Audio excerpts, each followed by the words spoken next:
আজকে আমি তোমাদের ষষ্ঠ শ্রেণীর ভাষাচর্চা বইয়ের দ্বিতীয় অধ্যায় শব্দের গঠন নিয়ে আলোচনা করব। তো এখানে দেখো, এই অধ্যায়ে শব্দের গঠন সম্বন্ধে বিশদে আলোচনা রয়েছে। তো আলোচনার আগে আমি একটা কথা বলি তোমাদের, যে শব্দ কি, আমরা যে প্রতিনিয়ত কথা বলছি, কথাগুলোর মধ্যে আমাদের প্রচুর শব্দ রয়েছে। এই শব্দগুলোকে যখন আমরা পরপর সুন্দরভাবে সাজিয়ে অর্থসহ পরপর বসিয়ে একটা বাক্য তৈরি করছি এবং সেই বাক্যের মাধ্যমেই মনের ভাবটা প্রকাশ করছি। তো একটা বাক্যের মধ্যে প্রচুর শব্দ থাকছে, শব্দ ছাড়া কিন্তু বাক্য সম্ভব না।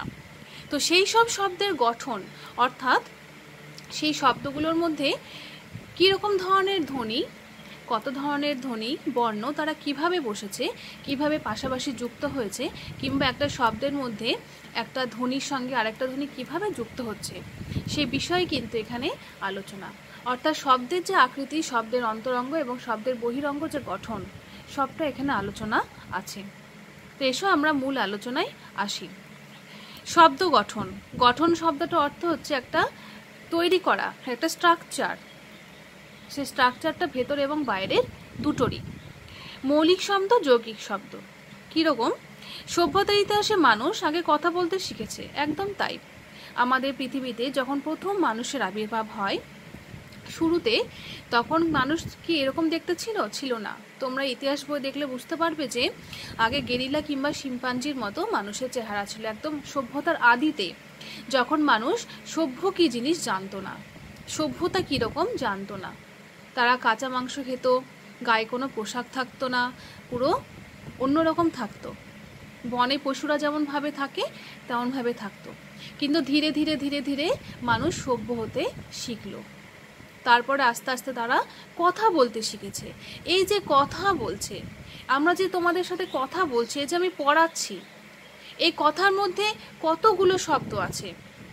এই শব্দগুলো কিন্তু ধ্বনি বা বর্ণের সংমিশ্রণে তৈরি হয়েছে। ধ্বনি বা বর্ণ না থাকলে আমরা কোনোভাবেই শব্দ তৈরি করতে পারতাম না। শব্দ তৈরি করতে না পারলে বাক্য গঠন করাও যেত না। বাক্য গঠন করতে না পারলে আমরা আমাদের মনের ভাব, ইচ্ছে, ভাষা কিছুই প্রকাশ করতে পারতাম না। লিখতে শিখেছে আরও অনেক পরে।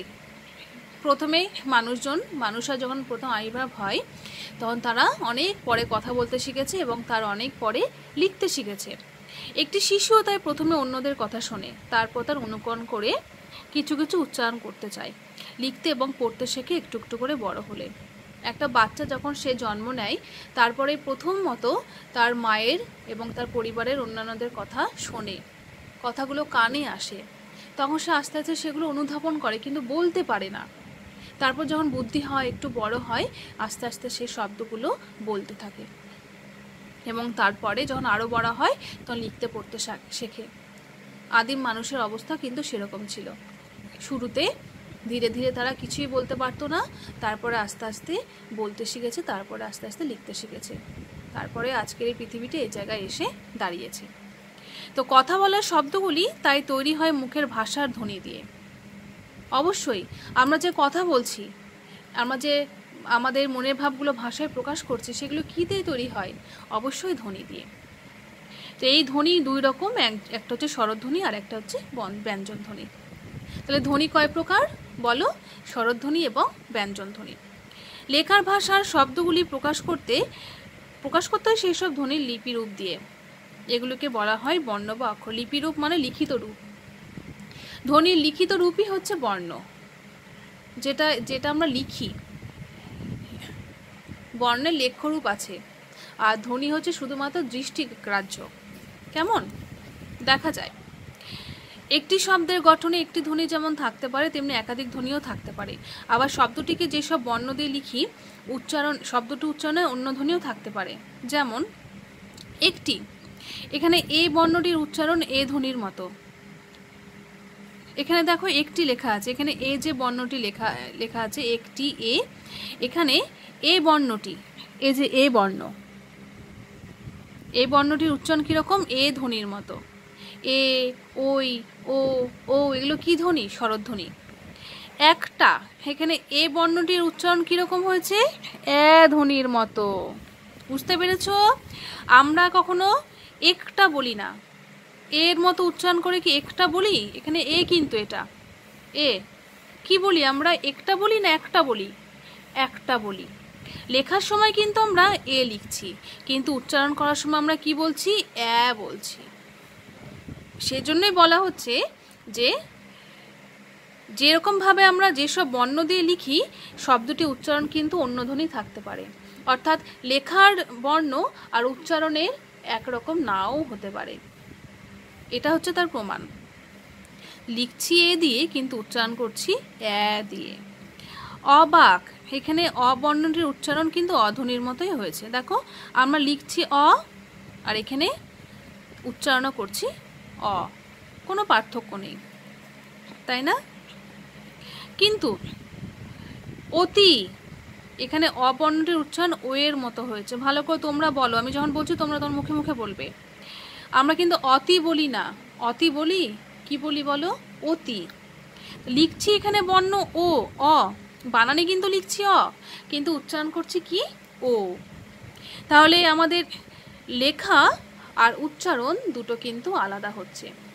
বানান লিখছি একরকম, উচ্চারণ করছি আরেক রকম।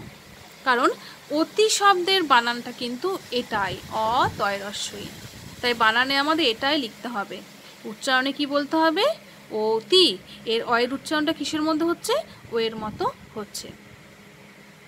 এবার দেখে নিই বিভিন্ন শব্দের গঠনে কিভাবে ধ্বনিগুলো থাকে। কিভাবে হচ্ছে?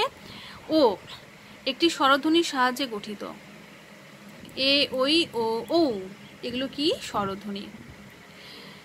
চা, চায় আমরা কি পাচ্ছি? চ যোগ আ। এই যে চা থেকে আটাকে বাদ দিয়ে দেওয়া হলো, তখন যে চটা শুধু পড়ে থাকলো, এটা হচ্ছে ধ্বনি, ব্যঞ্জন ধ্বনি। বোঝা গেল? আর এটা হচ্ছে বর্ণ। একটি স্বরধ্বনি আর একটি ব্যঞ্জন ধ্বনি, দুটো ধ্বনি আছে। স্বরধ্বনি আছে আর ব্যঞ্জন ধ্বনি আছে, দুটো ধ্বনি আছে। বোঝা গেল? চ হচ্ছে ব্যঞ্জন ধ্বনি, আ হচ্ছে স্বরধ্বনি। অভিক, অভিকে কি পাবো? অ পাবো, তার সাথে ভ আছে, ভয়ের সাথে দীর্ঘই আছে, আর ক আছে। অভিক মানে যেহেতু অভিক ক বলছি না, অভিক বলে আমরা ছেড়ে দিচ্ছি, তাই কয়ের নিচে হসন্ত হবে। যখনই ব্যঞ্জন ধ্বনি দিয়ে শেষ হবে এবং ব্যঞ্জন ধ্বনিটা আমরা একযোগে উচ্চারণ করে শেষ করে দেব, কোনো রকম টানবো না ধ্বনিটা, তখন সেখানে কিন্তু ব্যঞ্জন হসন্ত হবে। কেমন? তো এখানে কি কি পাচ্ছি? দুটো স্বরধ্বনি আছে। দেখো কি কি? অ আছে, দীর্ঘই আছে, এই দুটো কি? স্বরধ্বনি। আর ভ আছে, ক আছে, এই দুটো কি? ব্যঞ্জন ধ্বনি। তাহলে দুটো স্বরধ্বনি, দুটো ব্যঞ্জন ধ্বনি, দুটো মিলে দুটো কি হলো? চারটে ধ্বনি। তোমরা এই ভাগগুলো যদি ভুলে গিয়ে থাকো, তাহলে আবার পুনরায় প্রথম থেকে পড়বে। তোমরা ছোট ক্লাসে কিভাবে পড়েছো আমি সেটা বুঝতে পারছি না, কিন্তু তোমাদের এই ভাগগুলো কিন্তু নিচু ক্লাসে শেখানো হয়, যে স্বরধ্বনি কোনটা, ব্যঞ্জন ধ্বনি কোনটা, বর্ণ কোনটা। তো এখানে অভিকে অ, ভ, দীর্ঘই আর ক। হসন্ত কেন হচ্ছে আমি তোমাদের বললাম, যখনই সেটা স্বরধ্বনির সঙ্গে যুক্ত হবে তখন কিন্তু আর হসন্ত হবে না। যখনই ব্যঞ্জন ধ্বনি থেকে সেটা বাদ হয়ে যাবে, এই স্বরধ্বনি থেকে ব্যঞ্জন ধ্বনিটা বেরিয়ে আসবে, তখনই কিন্তু ব্যঞ্জন ধ্বনির নিচে হসন্ত হবে। এবং যে ধ্বনি আমরা একযোগে শেষ করে দিই, সেটা টানি না ধরে, সেটাই হচ্ছে ব্যঞ্জন ধ্বনি, অর্থাৎ সেখানে হসন্ত বসবে। প্রজাপতি, দেখো প, প্রয়ের সঙ্গে নিকি আছে র, প্র, রয়ের সাথে অ, এটুকু হলো প্র। কেমন? এটুকু হলো প্র। প, র, অ, প্র, যা, বর্গীয় জয়ের সাথে আ আছে। দেখো পতি, পয়ের সাথে অ আছে, তয়ের সাথে রস্বই আছে। তাহলে এখানে 5টা ব্যঞ্জন আর 4টে স্বরধ্বনি। কি কি দেখো? স্বরধ্বনিগুলো কই? 1টা, 2টো, 3টে, 4টে। 4টে হচ্ছে স্বরধ্বনি, আর বাকি 5টা হলো ব্যঞ্জন ধ্বনি। তাহলে 4 আর 5-এ কতগুলো হচ্ছে? 9টা ধ্বনি। এইভাবে একটা শব্দের গঠন, এটাই হচ্ছে শব্দের গঠন। এই যে তোমাদের চ্যাপ্টারটার নাম দেওয়া হয়েছে একটা শব্দের গঠন, অর্থাৎ একটা শব্দের মধ্যে যে ধ্বনিগুলো থাকে, যে স্বরধ্বনি ব্যঞ্জন ধ্বনিগুলো, সেগুলো কিভাবে যুক্ত থাকে, এটাই হচ্ছে তোমাদের দেখানোর মূল বিষয়। উচ্চারণ করার সময় ও, চা, দে, স্ত্রী, বল, দিক, চুল, প্রায় এই শব্দগুলি আমরা একবারে চেষ্টাতে উচ্চারণ করে ফেলতে পারি। একবারে চেষ্টাতে কেন বলা হচ্ছে, কারণ আমরা এক ঝোঁকে বা একবারে যতটুকু উচ্চারণ করতে পারি সেটাই বলা হচ্ছে। ও আমরা একবারে উচ্চারণ করতে পারি, চাও বলি, দে বলি, স্ত্রী বলি, বল একবারে হয়ে যায়, আমরা বল তাই বলি না, আমরা কি বলি, বল, একবারে উচ্চারণ করছি। দিক, দি ক বলি না, কি বলি, দিক।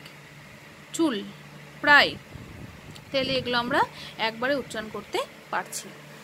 এরপরে কিন্তু শব্দ যদি মাঝারি বা বড় আকারের হয় তাহলে সেগুলো একবারে চেষ্টা উচ্চারণ করা যায় না। কীরকম, যদি ধরে একটা অনেক বড় শব্দ, সেটা কি আমরা একবারে উচ্চারণ করতে পারবো? পারবো না, আমাদের ঝোঁকে ঝোঁকে আলাদা করে উচ্চারণ করতে হবে। সেটাকে বলা হচ্ছে দল। কোন দল? কোন দলে প্রথমে আমরা কি পাচ্ছি, এক ঝাঁকে বলো তো, এক ঝোঁকে কি উচ্চারণ করতে পারছি, কোন, তারপরে কি পাচ্ছি, দল। তাহলে এখানে দুটো দল হলো, একটা হচ্ছে কোন, একটা হচ্ছে দল। এখানে দুটো দল, একটা কোন এবং একটা দল। বোঝা গেল কটা দল হলো, দুটো দল। অর্থাৎ কোনো শব্দকে আমরা যখন প্রথম থেকে ভেঙে ভেঙে উচ্চারণ করি, সেই ভেঙে ভেঙে উচ্চারণ করার সময় প্রথম ঝোঁকে যেটুকু উচ্চারণ হয় সে উচ্চারণ করতে করতে যটা আমরা ভাগ পাবো সেটাই হচ্ছে দল। কোলাহল, প্রথমে আমরা কি বলবো, কতটুকু বলতে পারবো, কো। সব থেকে ছোট যেটুকু আমরা বলতে পারবো, মানে বাকযন্ত্রের ক্ষুদ্রতম প্রয়াসে আমরা শব্দের যেটুকু একঝোঁকে উচ্চারণ করতে পারবো সেটুকুই হচ্ছে একটা দল। কো লা হল। তাহলে এখানে কটা দল আছে, তিনটে, দেখো তিনটে দল। নেক্সট চঞ্চলতা, চন চ ল তা, চারটে দল। কলাকুশলী, ক লা কু শ লি, পাঁচটা দল। এভাবে কিন্তু তোমাদের শব্দকে ভেঙে ভেঙে উচ্চারণ করতে হবে বা শিখতে হবে যে দল কটা। আরব্য রজনী, আরব্যতে প্রথমে আমরা কতটুকু উচ্চারণ করতে পারবো, আ। তারপরে আমরা কি উচ্চারণ করছি, রব, আরব। তারপরে বো, রজনী, ছটা। আরব্য রজনী। অতি বেগুনি রশ্মি, অতি বেগুনি রশ্মি। তাহলে একটা, দুটো, তিনটে, চারটে, পাঁচটা, ছটা, সাতটা। তোমরা যদি বলো যে না ম্যাডাম আমরা আগে অতি বে বলবো, তা হবে না, বা অতি বলবো, হবে না। অতিটাকেও যদি আমরা ভাঙি তাহলে আমরা প্রথমে পাবো ও, ও তি, আলাদা আলাদা করে আমরা পাচ্ছি, কেমন? তাহলে এরপরে হচ্ছে একইভাবে শব্দের উচ্চারণের সময় যে ভাঙা টুকরোগুলো পেলাম, যেমন তালব্য স, র, রব, জ, নি, রোষ, সেগুলোর কোনো অর্থ হয় না। এগুলি কেবল এক একবারে যতটা করে উচ্চারণ করা যায় ততটুকু অংশ।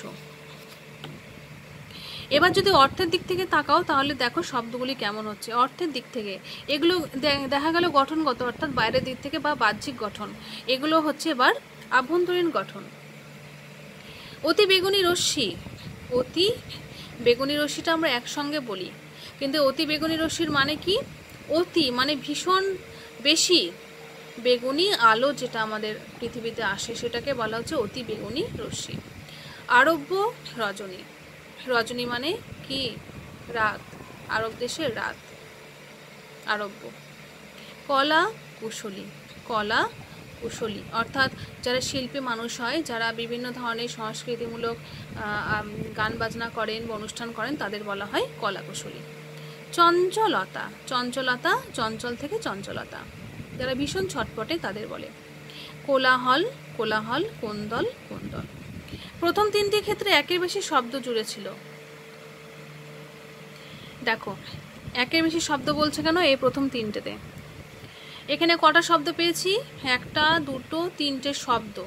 আমি কিন্তু দল বলছি না, মনে রাখবে শব্দ বলছি, কেমন? এখানেও দুটো শব্দ, এখানেও তিনটে শব্দ। শেষ তিনটি শব্দে ওরকম গোটা গোটা শব্দ জুড়ে নেই, কিন্তু শেষ তিনটি শব্দ কোনো কোনো টুকরো টুকরো জুড়ে তৈরি হয়েছে। যেমন চঞ্চলতা, চন, চঞ্চল, অল, তা, চঞ্চ যোগ অল যোগ তা, এটা হচ্ছে ধাতুর চিহ্ন। হ্যাঁ, কোলাহল, কোলা হল, কুল যোগ আ, কুল, কুলটা হচ্ছে কোলার মূল ধাতু বা মূল শব্দ। এই কুল থেকে কোলা শব্দটির আবির্ভাব। কোন্দল, কন্দি যোগ অল, এগুলো ধাতুর চিহ্ন, মূল ধাতু, এগুলো মূল ধাতুর চিহ্ন। মূল যে ধাতু বা মূল যে উৎপত্তি শব্দ সেটা এখানে লেখা হয়েছে। আবার তার আগে শব্দগুলিতে কুশলী, রশ্মি, রজনী শব্দগুলি তো আরও ভেঙে টুকরো করা যায়, করা যাবে তো, দেখো তোমরা নিজেরাই পারবে। চঞ্চল, কুল জাতীয় ভাঙাগুলি কি বোঝাচ্ছে তা পরে বলা যাবে। এগুলোও কিন্তু ভাঙা যাবে, যেমন কু, শো, লি, রস, শি, র, জ, নি, এভাবে। তাহলে দেখো বাংলায় অনেক শব্দ রয়েছে যেগুলি দুটি বা দুয়ের বেশি শব্দ জুড়ে তৈরি হয়েছে। আবার যে শব্দগুলিকে একটা শব্দ বলে মনে হচ্ছে সেগুলোকে নানাভাবে আরও ছোট ছোট টুকরো করা যায়। তাহলে একটা বাংলা শব্দ মানে যেমন আমি তোমাদের বললাম, আমি যদি বলি যে আমি প্রতিদিন স্কুলে যাই, তাহলে এই বাক্যটার মধ্যে কটা শব্দ আছে বলো তো? 4টে শব্দ আছে, আমি প্রতিদিন স্কুলে যাই। এবার যদি ভাবি যে আমি শব্দটাকে আমি ভাঙবো, আমি একবারে একটা শব্দ হলে ওটাকে ভাঙা যাবে, তাহলে কিভাবে ভাঙবো? আ মি, দুটো দল পাচ্ছি। এই কথাটি এখানে বলা হচ্ছে যে একের অধিক শব্দ নিয়ে যেমন একটা বাক্য তৈরি হয়, তেমনি যে শব্দগুলোকে আমরা একবারে উচ্চারণ করতে পারি ছোট ছোট শব্দ, সেই শব্দগুলোকেও কিন্তু আরো ভেঙে ভেঙে টুকরো করা যায়। কেমন? আচ্ছা, এরপরে চলে এসো, দেখো। সুতরাং যেসব শব্দকে ভাঙলে কয়েকটি অর্থপূর্ণ শব্দ বা অন্য ক্ষেত্রে মূল শব্দটির সঙ্গে অর্থ সম্পর্কযুক্ত শব্দাংশ বা খণ্ড পাওয়া যায়, সেগুলোকে বলা হয় সাধিত বা যৌগিক শব্দ। অর্থাৎ যেসব শব্দকে ভাঙলে, যেসব শব্দকে যদি আমরা ভেঙে ছোট ছোট টুকরো করি, তার যখন অর্থপূর্ণ শব্দ বা অন্য ক্ষেত্রে মূল শব্দটির সঙ্গে অর্থ সম্পর্কযুক্ত শব্দাংশ বা খণ্ড পাওয়া যায়, সেগুলোকে বলা হয় সাহিত্য বা যৌগিক শব্দ। যৌগিক শব্দকে আমরা ভাঙলে কিন্তু আমরা শব্দ পাবো, যেমন ছোট ছোট কয়েকটা অর্থপূর্ণ অর্থাৎ মানে আছে এরকম শব্দ পাবো। কিংবা অন্য জায়গায় যদি আসল শব্দটা বা মূল শব্দটির সঙ্গে অর্থ সম্পর্কযুক্ত শব্দের অংশ বা খণ্ড পাওয়া যায়, সেটাকেও বলা হয় সাহিত্য শব্দ বা যৌগিক শব্দ। যেমন আপাদ মস্তক, আপাদ মস্তক মানে কি? মাথা থেকে পা পর্যন্ত বা পা থেকে মাথা পর্যন্ত, আপাদ পা থেকে মাথা পর্যন্ত। খামচা খামচে, তোমরা করো না ভাই বোনদের সঙ্গে খামচে দাও, সেটা। মুশকিল আসান অর্থাৎ যে কোনো সমস্যার সমাধান। ডাক্তারবাবু, বিয়ে বাড়ি, ফুটন্ত, বিত্তবান মানে ভীষণ বড়লোক, বাদরামি করা, দুষ্টুমি করা, খাইয়ে দিয়ে, পাণ্ডিত্য মানে যার মধ্যে প্রচুর জ্ঞান রয়েছে বা পণ্ডিত মানুষ। সাধিত শব্দগুলি যেভাবে গঠিত হয় সে অনুযায়ী এগুলোকে দুটি শ্রেণীতে ভাগ করা হয়। তো সাধিত শব্দ কিভাবে তৈরি হয়? সাধিত শব্দ সবসময় একটা শব্দের সঙ্গে একটা শব্দ যুক্ত থাকে এবং দুটোকেই অর্থ সম্পূর্ণ যুক্ত হতে হয়। প্রথমে 1 নম্বর জোড়া বাঁধা সাধিত শব্দ। জোর বাঁধা মানে যুক্ত রয়েছে এরকম। 2 বা 2-এর বেশি শব্দ জুড়ে যখন একটি সাহিত্য শব্দ রূপান্তরিত হয় তখন সেগুলি জোর বাঁধা সাহিত্য শব্দ হয়। জোর বাঁধা অর্থাৎ জোর দিয়ে দেওয়া, একের সঙ্গে অপরকে জড়িয়ে দেওয়া বা গিঁট বেঁধে দেওয়া বা যুক্ত করে দেওয়া, এটাকে বলা হচ্ছে জোর বাঁধা। কেমন? তো যখন দুটো বা তার বেশি শব্দ জুড়ে একটা মাত্র সাহিত্য শব্দ করা হয় তখন সেটাকে জোর বাঁধা সাহিত্য শব্দ বলে। কিরকম ভাবে? এখানে উদাহরণ দিয়েছে, শব্দ দুটি সন্ধি হয়েছে এমন সাহিত্য শব্দ, শব্দ দুটি সন্ধি হয়নি এমন সাহিত্য শব্দ। সন্ধি হয়েছে মানে কি? সন্ধি শব্দের অর্থ কি? মিলন বা একসঙ্গে হয়ে যাওয়া বা মিশে যাওয়া। বাগাড়ম্বর, বাক যোগ আড়ম্বর। এই বাগাড়ম্বরটাকে যদি আমরা ভাঙি তাহলে আমরা কি পাবো? বাক যোগ আড়ম্বর। বাক যোগ আড়ম্বর মানে হচ্ছে বাক মানে কথা, আড়ম্বর মানে হচ্ছে ভীষণভাবে অতি জাঁকজমক ভাবে বা আড়ম্বর করা বা অনুষ্ঠান করা বা কথার মধ্যে ভীষণভাবে অলঙ্কৃত রয়েছে যার কথা, সেটাকে বলা হচ্ছে বাক যোগ আড়ম্বর মানে বাগাড়ম্বর। দশানন, 10 যোগ আনন, এগুলো কিন্তু সন্ধি করে করা হয়েছে। বিদ্যালয়, নীলাম্বর, গ্রন্থাগার, সিংহাসন। অর্থাৎ সাহিত্য শব্দ হচ্ছে সেগুলো যেখানে আমাদের দুটো তাৎপর্যপূর্ণ শব্দ পরপর যুক্ত হয়ে একটা শব্দ তৈরি করবে, এগুলো হচ্ছে সাধিত শব্দ। আচ্ছা, এখানে সন্ধি হয়নি, এগুলো কি হয়েছে? সব সন্ধি হয়েছে, দেখো ভালো করে। আর এখানে যে শব্দগুলো রয়েছে এগুলো কিন্তু সন্ধি হয়নি। যেমন তেলে ভাজা, এগুলো এটা সন্ধি হয়নি। তেলে একটা আলাদা, একটা ভাজা আলাদা। তেলে ভাজাকে ভাঙলাম না, তেলে ভাজাই পাবো। পটল তোলা, জল খাবার, গোসাই বাগান, দিনকাল, হাট বাজার, এগুলো কিন্তু সন্ধি হয়নি, তা সত্ত্বেও এগুলো সাধিত শব্দ, যেহেতু দুটো আলাদা আলাদা অর্থপূর্ণ শব্দ একসঙ্গে রয়েছে, পাশাপাশি রয়েছে। তাহলে 1 নম্বরে পেলাম জোর বাঁধা সাহিত্য শব্দ। এবার 2 নম্বর কি পাচ্ছি? শব্দখণ্ড বা শব্দাংশ জুড়ে সাহিত্য শব্দ। শব্দখণ্ড মানে কি? খণ্ড মানে কি? ভেঙে ফেলা, টুকরো টুকরো করা। তো একটা শব্দের খণ্ড বা একটা শব্দের অংশকে যখন জুড়ে দেওয়া হয় তখন সেটা সাহিত্য শব্দ হয়। শব্দের সঙ্গে বা ধাতুর সঙ্গে শব্দাংশ বা খণ্ড জুড়ে একটি সাধিত শব্দে রূপান্তরিত হয়। এগুলো 2 রকমের। কীরকম? এবার এই শব্দাংশ সাহিত্য শব্দের প্রকারভেদ। 2-1 শব্দের সঙ্গে শব্দাংশ জুড়ে সাহিত্য শব্দ হয়েছে। দেখো, প্রত্যেকটা শব্দের সঙ্গে একটা করে শব্দের একটা টুকরো বা একটা ছোট্ট অংশ জুড়ে সাহিত্য শব্দ করা হয়েছে। যেমন প্রিয় মূল শব্দ, তার সঙ্গে তম একটা শব্দের অংশ জুড়ে কি তৈরি করা হচ্ছে? প্রিয়তম। ক্ষুদ্র মূল শব্দ, তার সাথে একটা শব্দের টুকরো, ক্ষুদ্রতম। শ্রেষ্ঠ, শ্রেষ্ঠতম। আবার এবারে হচ্ছে ইক দিয়ে। সমুদ্র যোগ ইক কি হচ্ছে? সামুদ্রিক। মাস যোগ ইক মাসিক। ধর্ম যোগ ইক ধার্মিক। ব্যর্থ, ব্যর্থ যোগ তা, ব্যর্থতা। নিজ যোগ তা, এগুলো হচ্ছে শব্দের টুকরো বা অংশ। কেমন? এই যে তম, ইক, তা, আই, ম, এগুলো কি বলা হচ্ছে? শব্দের খণ্ড বা শব্দের টুকরো বা শব্দের অংশ। এগুলো দিয়ে মূল শব্দের সঙ্গে যুক্ত করে সাহিত্য শব্দ তৈরি করা হচ্ছে। সহযোগী যোগ তা, সহযোগিতা। খাড়া যোগ আয়, খাড়াই। বড় যোগ আয় হচ্ছে বড়াই। চোর যোগ আয়, চোরাই। দয়া যোগ ময়, দয়াময়। জল যোগ ময়, জলময়। স্বপ্ন যোগ ময়, স্বপ্নময়। এরপরে এই যে শব্দাংশ জুড়ে সাহিত্য শব্দ 2টো রূপ। প্রথমটা হলো শব্দের সঙ্গে, পরেরটা হচ্ছে ধাতুর সঙ্গে শব্দাংশ জুড়ে সাহিত্য শব্দ। ধাতুর সঙ্গে হচ্ছে এবার। তো যেই সমস্ত শব্দ দিয়ে কোনো কাজ করা মানে ক্রিয়া বোঝায়, ক্রিয়া কাকে বলে? যে পদের সাহায্যে কোনো কাজ করা বোঝায় তাকে বলা হয় ক্রিয়া। চলা, বলা, খাওয়া, করা সবটাই হচ্ছে ক্রিয়া। সেগুলির মূল অংশ বা সার অংশকে বলে ধাতু। যখন কোনো শব্দের মূল অংশ, যদি বলি চলা শব্দ, এই চলা শব্দটাকে যদি আমরা ভাঙি, কেমন? দেখো, চলাকে যদি আমরা ভাঙি তাহলে কি পাবো? চল যোগ আ। এই চলটাই হচ্ছে ধাতু। কোনো ক্রিয়াপদের যে মূল অংশ সেটাকে বলা হচ্ছে ধাতু। এগুলোর আগে আমরা এই যে বর্গ চিহ্নটি সাহায্যে দেখিয়েছি, এই চিহ্নটি তোমাদের দিতে হবে। কেমন? চল, কর, চল, খা, এরকম অনেক ধাতুরূপ রয়েছে। এগুলি শেষে নানা শব্দাংশ জুড়ে সাহিত্য শব্দ তৈরি করা হয়। কীরকম চলে এবার দেখিনি। ধাতুর সঙ্গে কিভাবে যুক্ত হচ্ছে? অক দিয়ে। দৃশ্যের সঙ্গে অক, দৃশ্য হচ্ছে মূল, এটা ধাতু, এগুলো হচ্ছে ধাতু। কেমন? এগুলোর সঙ্গে দেখো এই শব্দের অংশগুলো, ধাতুর শব্দে যে যে শব্দাংশ, ধাতুর সঙ্গে যে শব্দের অংশগুলো যুক্ত হয়ে তৈরি হচ্ছে সাহিত্য অংশ। অক যুক্ত হয়ে দর্শক, অক যুক্ত হয়ে নায়ক, নৈ যোগ অক নায়ক, পর যোগ অক পাঠক, ফুট যোগ অন্ত ফুটন্ত, জল যোগ অন্ত জ্বলন্ত, ডুব যোগ অন্ত ডুবন্ত। ই দিয়ে হাস যোগ ই হাসি, ঝুঁক যোগ ই ঝুঁকি, ফির যোগ ই ফিরি। তাহলে এগুলো কি বললাম? বর্গের চিহ্ন, এগুলো ধাতুর আগে দিতে হয় এবং এগুলো হচ্ছে মূল ধাতু। অর্থাৎ দর্শক শব্দ যদি বলা হয় যে শব্দটি কোথা থেকে এসেছে, দর্শ, এটা এসেছে মূল ধাতু দৃশ থেকে। দৃশের সঙ্গে অক যুক্ত করেই হয়েছে দর্শক। এভাবে এগুলো হচ্ছে মূল ধাতু এবং এগুলো হচ্ছে শব্দের অংশ। এতক্ষণ ধরে যত শব্দ দেখলে সবগুলি তাহলে ভাঙা যাচ্ছে এবং টুকরোগুলো অর্থপূর্ণ হচ্ছে। তাই এগুলি সবই সাহিত্য বা যৌগিক শব্দ। যৌগিক মানে মনে রাখবে, যৌগিক মানে হচ্ছে যুক্ত, একের অধিক দিয়ে যুক্ত। কেমন?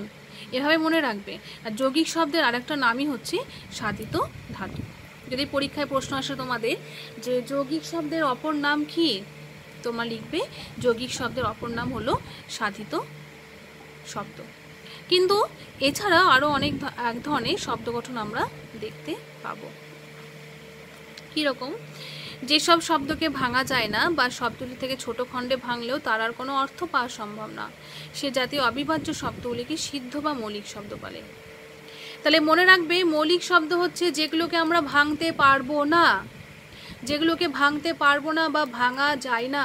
আর যদি কষ্ট করে ভেঙে ফেলিও তাহলে তার কোনো অর্থ থাকে না, মিনিংলেস হয়ে যায়, অর্থহীন হয়ে যায়। তাকে মৌলিক শব্দ বলে। আর এই মৌলিক শব্দের আরেকটা নাম হচ্ছে সিদ্ধ শব্দ। আর যে শব্দগুলোকে যুক্ত করা হয়, দুয়ের অধিক বেশি শব্দ যুক্ত করে এটা মূল শব্দ তৈরি হয়, সেটাকে বলা হচ্ছে যৌগিক শব্দ। বা যে শব্দকে ভাঙলে আমরা একাধিক শব্দ পাই সেটাকে বলা হচ্ছে যৌগিক শব্দ। যৌগিক শব্দ অপর নাম সাধিত, মৌলিক শব্দের অপর নাম সিদ্ধ। তাহলে কিভাবে মনে রাখবে? মৌলিক শব্দ হলো, মৌলিক শব্দটির অর্থ হচ্ছে নিজস্বতা। কেমন? মৌলিক শব্দ হলো যেগুলোকে আমরা ভাঙলে কোনো অর্থ শব্দ পাই না, আর যৌগিক শব্দ হলো যেগুলোকে ভাঙলে আমরা একাধিক শব্দ পাই। জাস্ট এভাবে মনে রাখতে হবে। তো মৌলিক শব্দ উদাহরণ কি কি আছে দেখো। লাল, নীল, সাদা, কালো, হলুদ। দেখো তো এগুলোকে ভাঙতে পারবো কি না? পারবে ভাঙতে? লালটাকে কি ভাঙা যাবে? লা ল এরকম করা যাবে? করা যাবে না। যদি আমরা লালটাকে ভেঙেও দিই, ল আকার ল করি, তাহলে কিন্তু এই লয়ের কোনো অর্থ পাবো না। এই কারণে এই শব্দগুলো হচ্ছে মৌলিক শব্দ। হলুদ, সবুজ, হাত, পা, মুখ, নাক, চোখ, কান, এই যে কতগুলো অর্থ আছে দেখো, অসংখ্য শব্দ আছে মৌলিক শব্দ। তাহলে মৌলিক শব্দ, যৌগিক শব্দ নিশ্চয়ই তোমরা চিনতে পারবে। যে শব্দগুলোকে ভাঙতে পারবে না সেগুলোই হচ্ছে মৌলিক শব্দ, আর যেগুলোকে ভাঙতে পারবে সেগুলো হলো যৌগিক শব্দ। এই শব্দগুলোকে যদি ভাঙো তবে যে টুকরোগুলি পাওয়া যাবে তার কোনো অর্থ হয় না। যেমন মাথাকে যদি আমরা ভাঙি, মার্থা, তাহলে বলো তো এগুলোর কোনো আলাদা করে মানে আছে? মায়ের আলাদা, থায়ের আলাদা, বা হায়ের আলাদা, তো তিয়ের আলাদা, বায়ের আলাদা, বায়ের আলাদা, কোনো মানে পাচ্ছি আমরা? পাচ্ছি না। তো এগুলো হচ্ছে মৌলিক শব্দ। সুতরাং শব্দে গঠন অনুযায়ী আমরা দুটো ভাগ পেলাম, একটা হচ্ছে যৌগিক বা সাধিত, মৌলিক বা সিদ্ধ। আচ্ছা, এতদূর পর্যন্ত আজকে আলোচনা থাক। শব্দের গঠনে শব্দ কয় প্রকার এবং কি কি, এবং তার বিস্তারিত আলোচনা পরবর্তী আলোচনা থেকে আমি তোমাদের পরে আলোচনা করে দেব।